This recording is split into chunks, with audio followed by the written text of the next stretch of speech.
매일 성경 묵상 나눔입니다. 오늘은 12월 4일 금요일입니다. 오늘 본문은 역대하 25장 14절에서 28절까지입니다. 오늘 본문을 읽습니다. 아마샤가 에돔 사람들을 죽이고 돌아올 때에 세일 자손들의 신들을 가져와서 자기의 신으로 세우고 그것들 앞에 경배하며 분향한지라. 그러므로 여호와께서 아마샤에게 진노하사 한 선지사를 그에게 보내시니 그가 이르되 저 백성들의 신들이 그들의 백성을 왕의 손에서 능히 구원하지 못하였거늘 왕은 어찌하여 그 신들에게 구하나이까 하며 선지자가 아직 그에게 말할 때에 왕이 그에게 이르되 우리가 너를 왕의 모사로 삼았느냐 그치라 어찌하여 맞으려 하느냐 하니 선지자가 그치며 이르되 왕이 이 일을 행하고 나의 경고를 듣지 아니하니 하나님이 왕을 멸하기로 작정하신 줄을 아노라 하였더라. 유다 왕 아마샤가 상의하고 예후의 손자 여호아하스의 아들 이스라엘 왕 요아스에게 사신을 보내어 이르되 오라 우리가 대면하자 한지라. 이스라엘 왕 요아스가 유다 왕 아마샤에게 사람을 보내어 이르되 레바논 가시나무가 레바논 백향목에게 전가를 보내어 이르기를 내 딸을 내 아들에게 주어 아내로 삼게 하라 하였더니 레바논 들짐승이 지나가다가 그 가시나무를 짓밟았느니라. 내가 에돔 사람들 쳤다고 내 마음이 교만하여 자긍하는도다. 내 궁에나 있으라. 어찌하여 화를 자초하여 너와 유다가 함께 망하고자 하느냐 하나 아마샤가 듣지 아니하였으니 이는 하나님께로 말미암은 것이라. 그들이 에돔 신들에게 구하였으므로 그 대적의 손에 넘기려 하심이더라. 이스라엘 왕 요아스가 올라와서 유다 왕 아마샤와 더불어 유다의 벳세메스에서 대면하더니 유다가 이스라엘 앞에서 패하여 각기 장막으로 도망한지라. 이스라엘 왕 요아스가 벳세메스에서 여호아스의 손자 요아스의 아들 유다 왕 아마샤를 사로잡고 예루살렘에 이르러 예루살렘 성벽을 에브라임 문부터 성 모퉁이 문까지 400규빗을 헐고 또 하나님의 전 안에서 오벳 에돔이 지키는 모든 금은과 그릇과 왕궁의 재물을 빼앗고 또 사람들을 볼모로 잡아 가지고 사마리아로 돌아갔더라. 이스라엘 왕 요아하스의 아들 요아스가 죽은 후에도 유다 왕 요아스의 아들 아마샤가 15년간 생존하였더라. 아마샤의 이외에 처음부터 끝까지의 행적은 유다와 이스라엘 열왕기에 기록되지 아니하였느냐. 아마샤가 돌아서서 여호와를 버린 후로부터 예루살렘에서 무리가 그를 반역하였으므로 그가 라기스로 도망하였더니 반역한 무리가 사람을 라기스로 따라 보내어 그를 거기서 죽이게 하고 그의 시체를 말에 실어다가 그들의 조상들과 함께 유다 성읍에 장사하였더라. 오늘의 본문은 어제에 이어지는 본문으로서 아마샤의 에돔 정복 이후의 행적과 또 통치에 대한 일들을 기록하고 있습니다. 세 개의 단락으로 나누어져 있습니다. 첫 번째 단락입니다. 첫 번째 단락은 아마샤가 에돔 사람들을 죽이고 돌아올 때에 세일 자손들의 신들을 가져왔다 이렇게 말합니다. 이 세일 자손이라고 하는 부분과 에돔 사람이라고 하는 부분은 동일한 사람들을 말하는데 왜 에돔 사람들을 세일 자손이라고 말하냐면 거기에 있는 산이 있는데 그 산 이름이 세일산이고 세일평야 그 지역의 이름이 세일이라는 것입니다. 그래서 우리가 구약을 묵상하거나 선지서들을 묵상할 때에 특별히 이 세일이라는 단어가 나오는데 세일, 세일산, 세일자손 이렇게 말할 때 에돔 사람들을 말한다고 이해하시면 됩니다. 제 아이러니한 것은 아마샤가 에돔을 정복하고 에돔 사람들 어제 2만 명을 죽이는 이야기를 하고 돌아오는데 이제 귀환하는 거죠. 예루살렘을 귀환하는데 세일 자손들의 신들을 가져와서 그 신들을 자기의 신으로 세우고 그 앞에 경배하고 분향했다라고 말하는 부분입니다. 고대의 전쟁은 각 민족이나 나라들이 믿고 또 예배하는 신들의 전쟁이어서 어느 나라가 이겼다라고 말할 때 그 나라의 신이 진 나라의 신보다 더 강하다라는 뜻인데 그렇게 보면 아마샤가 에돔 사람들을 정복했다는 이야기는 아마샤의 하나님이 에돔 사람들이 섬겼던 신들보다 훨씬 더 강력하고 능력이 있는 신이라는 뜻인데 그럼에도 불구하고 아마샤는 하나님이 아니라 세일 자손들 에돔 사람들의 신들을 가지고 와서 그 신들을 자기의 신으로 삼고 그들 앞에 예배했다고 하는 부분을 한번 깊이 생각해 볼 필요가 있습니다. 그래서 이제 하나님께서 아마샤에게 진노하셔서 이제 선지자를 보내는 부분이 있습니다. 우리가 이제 역대하를 계속 읽고 있는데 하나님께서 선지자를 보내시는 이유에 대해서 돌이켜 회개하고 하나님에게 돌아오게 하기 위함을 알고 있습니다. 근데 그 선지자가 하는 말이 뭐냐면 저 백성들의 신이니까 에돔 사람들의 신이죠. 에돔 사람들의 신들이 에돔 사람을 구해내지 못하지 않았느냐. 그런데 어떻게 왕은 그 신들에게 구하나이까라고 말하는데 이 구한다라는 단어를 생각해 보십시오. 이게 구원이라는 뜻입니다. 분명히 이 구원 앞에서 나오는 구원이죠. 같은 단어인 거죠. 그러니까 당신은 어찌하여 당신의 손에서 구원해내지 못한 자기 백성을 구원해내지 못한 신들을 믿어서 당신을 구원하려고 하십니까? 이렇게 말하는 내용입니다. 근데 그렇게 말을 할 때에 아마샤가 그 전에는 그 10만 명의 북이스라엘 용병들을 돌려보내라라고 말할 때 하나님의 음성에 응답했던 것과는 달리 이 선지자에게 이야기하는데 우리가 너를 왕의 모사로 삼았느냐 이렇게 대답하는 부분이 있습니다. 여기서 나오는 이 복수의 주어를 볼 때에 이 말은 아마샤가 직접 선지자에게 하는 말일 수도 있지만 왕과 함께 있던 신하들이 발끈해서 왕의 목소리처럼 왕의 마음을 읽고 이야기하는 것일 수도 있습니다. 우리가 너를 왕의 모사로 삼았느냐 그치라 어찌하여 맞으려 하느냐 이 말은 고난을 당하기 싫거든 그냥 물러가라 이렇게 말하는 거죠. 그래서 이제 왕이 이 일을 듣고 나의 경고를 듣지 아니하였으니 라고 말하면서 하나님께서 돌아오라고 하는 그 회개의 목소리에 응답하지 아니함으로 하나님의 징계가 있을 것입니다 라고 말하면서 그 아마샤 왕을 떠나는 장면을 기록하고 있습니다. 단락을 요약해 보겠습니다. 이 단락을 에돔을 정복한 아마샤는 에돔의 신들을 자기의 신으로 삼아 경배하였다.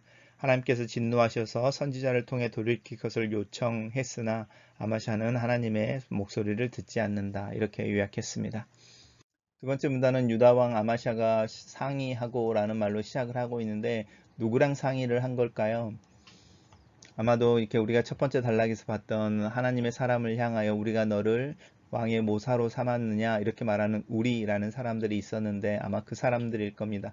아마사의 신하일 수도 있고 또 에돔 신들을 섬기는 제사장들일 수도 있고 어쨌든 아마샤가 하나님의 사람이 아니라 자신을 더 이야기하고 또 자신을 청종하는 사람들 그 사람들과 상의를 했다는 것 속에서 우리 어제 읽었던 묵상했던 본문 속에 하나님의 사람의 말씀 목소리에 귀를 기울여서 10만 명의 북이스라엘 용명들을 돌려보내고 그 1만 달란트라고 하는 큰 손해를 하나님이 갚아주시고 더 많은 것으로 주실 거다라는 약속 속에서 하나님 말씀을 따라 에돔 정복에 나섰던 그 모습과 다른 모습을 이야기하고 있습니다.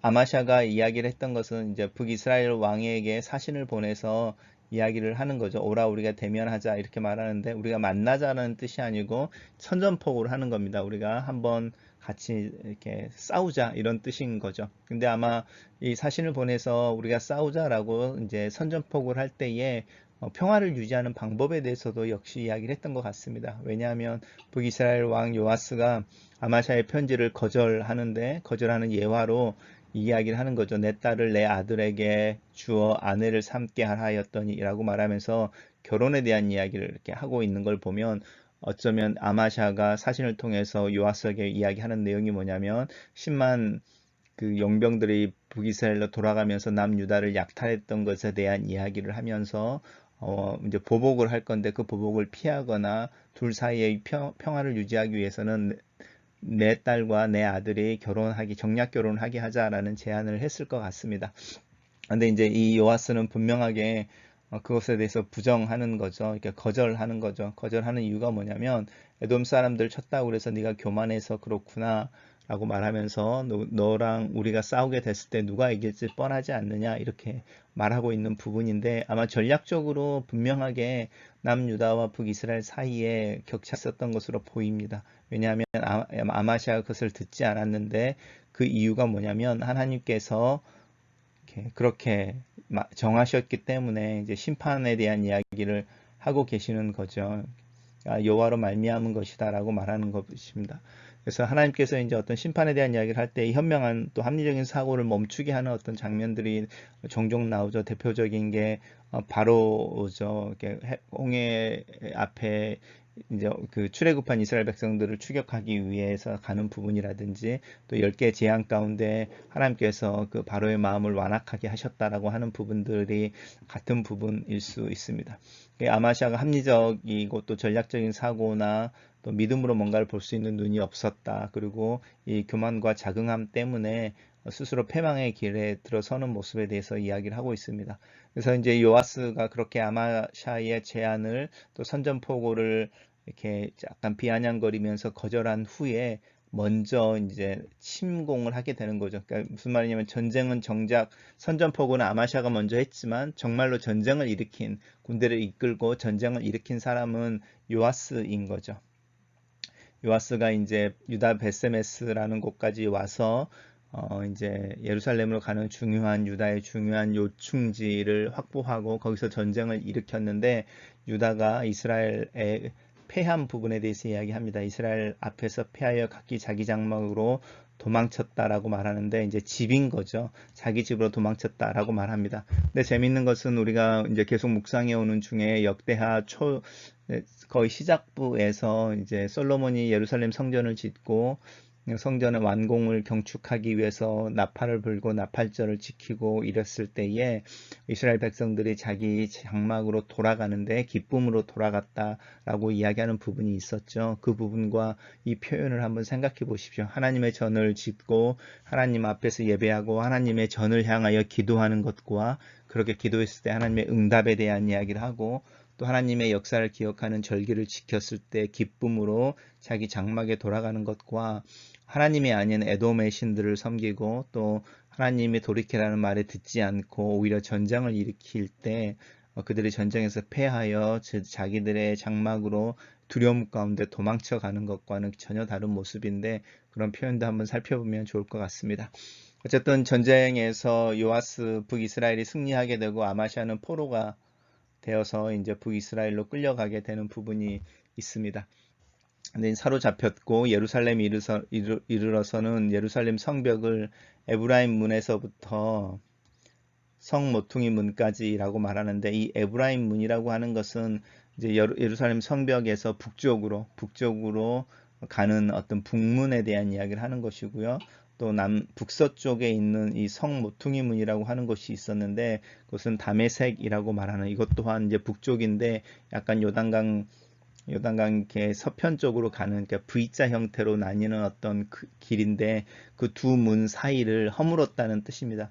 그 말은 무슨 말이냐면 너희들이 어떤 형태로든 간에 반역이나 또 북이스라엘을 대항하는 어떤 징조를 보인다면 우리가 언제든지 내려와서 이 예루살렘을 다시 재점령하겠다는 뜻인 거죠. 왜냐하면 성벽의 문이 아니고 성벽을 허물었다는 것이니까 그것을 보수할 수 없는 것이고 그것으로는 언제든지 북이스라엘 군대가 예루살렘에 진입해 들어올 수 있는 빈 공간을 만들어 놓은 것에 대한 이야기를 이렇게 하고 있는 겁니다.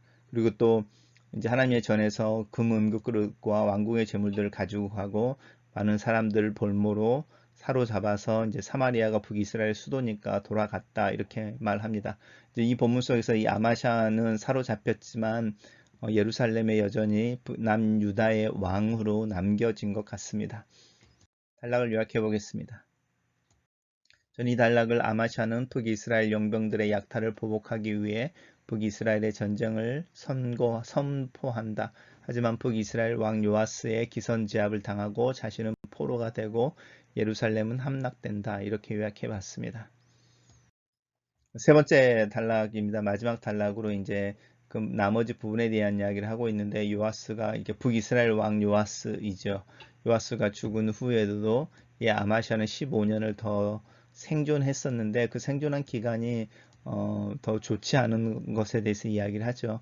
그러면서 뭐라고 이야기하냐면 아마샤가 돌아서서 여호와를 버린 후로부터라고 분명하게 기준을 정하고 있죠. 하나님을 따를 때와 하나님을 섬기지 않을 때 우리가 이제 아마샤에 대해서 이야기하기를 아마샤가 하나님 앞에서 정직하게 행하긴 했지만 온전히 하나님 앞에 행하지 않았다라고 말하는 이렇게 일관성 있게 끝까지라고 하는 부분에서 그러지 않았어 라고 말할 때 이 부분이죠. 돌아서서 여호와를 버린 후로부터라고 말하는 부분인데, 이때부터 아마샤의 왕권이 악화되어지고 또 이제 쇠퇴해져서 이제 결국은 주변에 있는 신하들에 의해서 반역을 당하게 되고, 그 반역을 피해서 라기스라고 말하는 곳인데, 지금으로 하면은 예루살렘에서 남쪽으로 한 40km 정도 떨어진 곳, 사실은 이제 애굽에서 올라오는 군대들에 대해서 방어성처럼 만들어진 요새인데, 거기로 도망을 쳤다가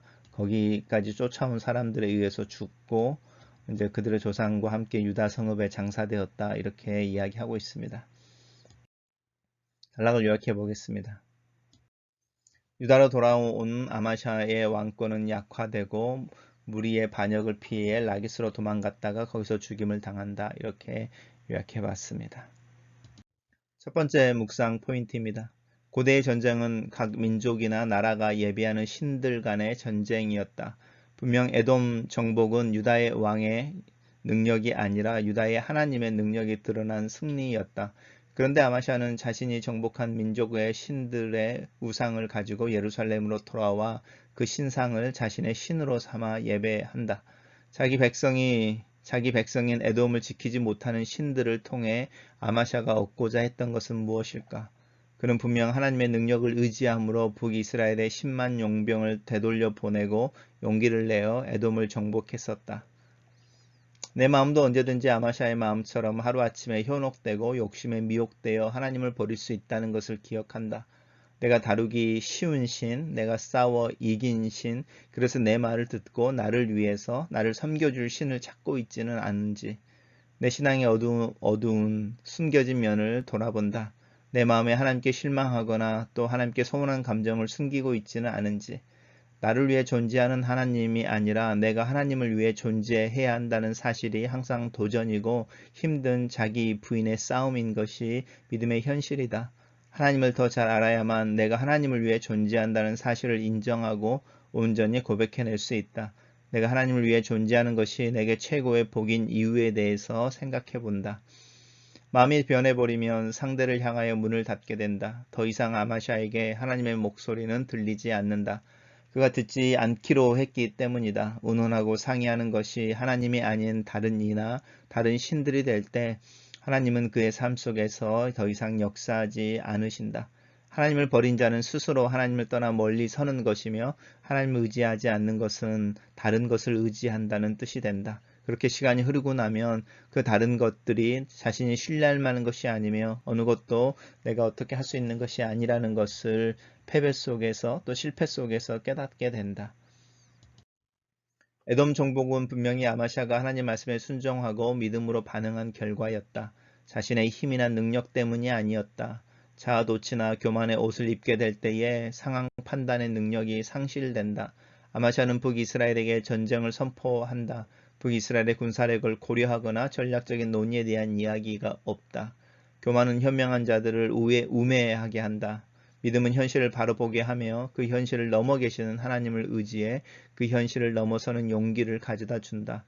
그리고 이 믿음의 용기는 내 스스로의 능력에서 나오는 것이 아니라 하나님에 대한 신뢰에서 나온다.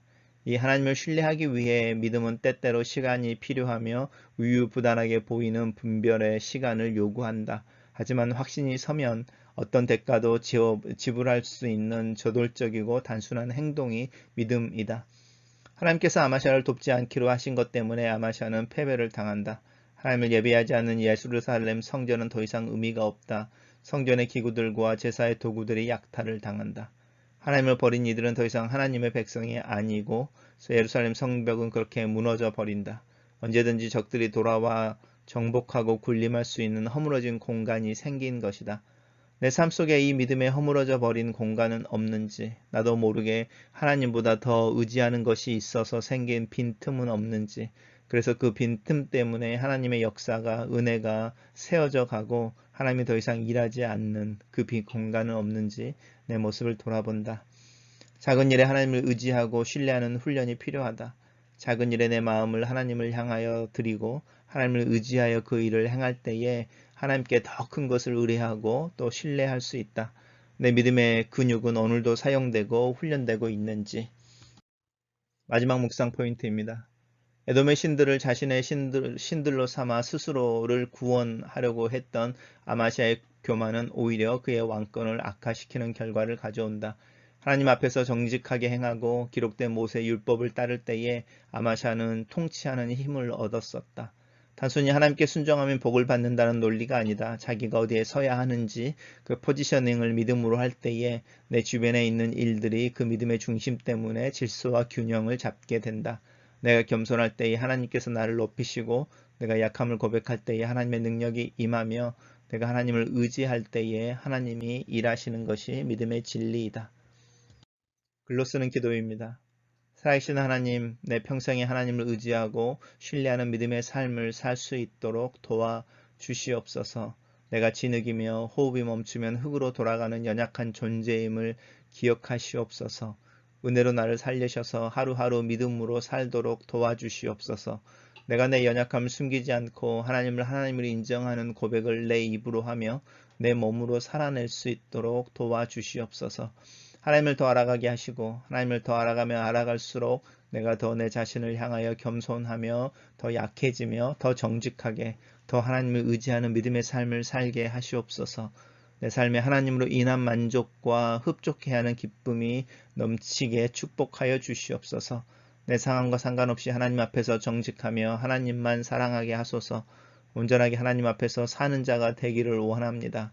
이 평생의 믿음의 길을 오늘 하루에서 시작하고 오늘 하루에 마치는 것을 연속적으로 살아가야 하는 것을 압니다.